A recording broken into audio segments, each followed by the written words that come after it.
In this video, I'm going to be talking about nail art organization. I love to organize in general, how to organize nail polishes and all the other nail art stuff, because this is something that I wish I had watched when I first got into nail art, because when I first did this, I was like, how the heck do you organize everything? I did declutter this yesterday, which felt amazing. There was one drawer that I was not even almost able to open completely. And I actually did share like 2 or 3 organization tips. However, I wasn't able to fully explain what I meant by them because the time on my phone was running out. So I'm going to explain everything in depth. The first tip I have is to create a miscellaneous spot. The bottom 2 drawers are my miscellaneous stuff, and in this one I have acrylic paint, I have my tripod, my little desk lamp, and some other things. And in this other drawer here, I have nail art swatches, I have water marbling stuff, sponges, all of that stuff.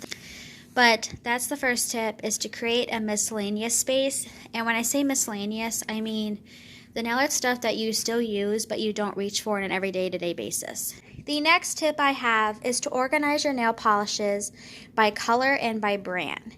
So for me, these 2 drawers right here are all of my nail polishes. In this drawer I have blues, greens, glitters, and in this drawer I have pinks, reds, purples, oranges, and yellows.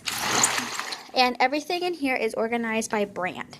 The reason why I did this is because when I originally had this organized out, I had 2 bins in here like I did on the bottom. Love those still. I still have them. However, I had everything lined up. Purple, pink, everything lined up. And while I liked the system, it did not work out. Because every time I had to put something away, I end up messing up everything. So I took that all system away, and I just did all of the colors by brand. So this is all of the pinks, purples, oranges, yellows, reds of the Zoyas right here. I did Sally Hansen and Orly right here, and I did Essie right here. This way it's a lot easier. You don't have to worry about messing up your neat lineup. I have the exact same system on this side of the drawer. The next tip I have is to create a nail essentials drawer. What I mean by nail art essential drawer is, for me, the top drawer here is my nail art essentials. So I have nail polish remover, I have my rapid dry spray, my foot care stuff, my base and top coats, my cuticle stuff, all of that stuff is in here. And this big pink bag right here is my nail art tools. And I keep everything like this in here because this is stuff I reach for pretty much every day. The next tip I have is to create a space specifically for the fun side of nail art, as I call it, which is nail decals, nail stickers, glitter, all of that stuff, and stamping plates. So this top left drawer is all of that stuff. Okay, I have my stamping plates, I have stickers, nail vinyls in here, nail wraps. This is just the everything drawer. I have my glitters right here. I have some of my nail art studs here, my stampers here, more stampers. This thing is a roll of striping tape. I have these little things right here, which are little nail foils and little nail flickies here. These used to be in like 3 boxes. However, I took all of the boxes out and I just put them on top of each other, which I'm really happy I did. I also put these little things that have flakies in them in here, as well as these things. I have no idea what these things are. As well as my pencil sharpener, and these are the glitters that if I were to use solid glitter that I use pretty much all the time. I also have my bows right here for my nails, as well as more nail art studs. And so that's the next tip, is to keep glitters together, like if you use nail powder such as chrome, to keep the chrome powders together. And for me, I use these little nail foils, nail flakies. I keep all of those together in one container. That way I know exactly where it is and I don't have to go digging for it. In here, like I said, is all nail decals, nail wraps, all of that stuff.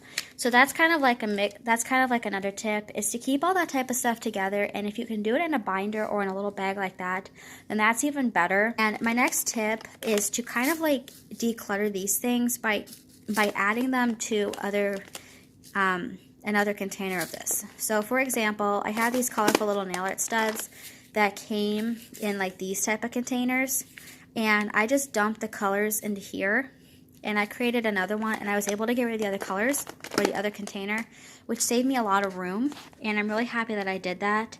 So basically, if you can combine anything down into another box or another container, obviously you don't want to mix something because that would be very, very annoying. That is just another great way to save space. I did this system. I actually had a container where I put a lot of stuff, and all of these little nail art things like this were all in a plastic bag, and I never used them because it was such a pain to take them out of the bag and have to put them back in. Doing it this way has helped so much, and it's great because when they were in the plastic bag like that and I didn't really have as easy access, I had no motivation to use it. I had no desire to use it. Now, with them being out like this, I have more motivation to use them and I get more inspired by them. If you can find, or just a way in general, to have everything out in a way that you can see it, it's gonna motivate you basically. It motivated me to use them more. The next tip is a cute way to store your nail balls. I loved the idea of having a cotton ball holder. The next tip I have is to find a really cute way to store your cotton balls. And my cotton balls are actually in here. And I really like this little bag. It's so cute. And I think it's really, really pretty. I went with like a whole winter theme on here so far. This box here, which is just my miscellaneous box again, that's another tip I have, is to create a little box for this. And the other container I have right here is this little, it's just a little container box that I keep miscellaneous things in right now. However, I got this because I wanted a spot to put my nail polishes, my nail tools, things like that in when I was working at the kitchen table. And I wanted to just be able to pick up everything and put it away very quickly. The next tip I have is to put all your nail polishes on swatches. The reason why I say this is when you do your nail polish on swatches, if you're like me and you're unsure, or you just want to see what your nail polishes look like when they're applied and dried, then put them on a swatch wheel, or you can get some fake nails and do it. This is my gigantic thing of swatch nail sticks, or fake nails basically. I do this because it's just a lot easier, especially when I can't decide what color I want. I just can apply this to my nail, like hold it over my nail and see if that's the one I want. And it's just a really great way to keep, like if you just want to know what what your colors look like, you can always do it this way. And keeping them on like on a ring like this, and all of them in like the color coordination, things like that, it's just going to be a lot easier. Last tip is to organize your nail tools based on the stuff that you use every single day. So this is my container of nail art tools. I have a lot of them. This side is the nail art tools that I don't use that often, so this includes a lot of files, things like that. This side has all my brushes, my detail brushes, Scotch tape, which I just put in here, the pedicure things that I use, a nail file that I use, and just a bunch of random dotting tools. However, I would definitely sort out your nail art tools into the category of things that you are using on an everyday basis or whenever you do your nails, and things that you don't use on an everyday basis.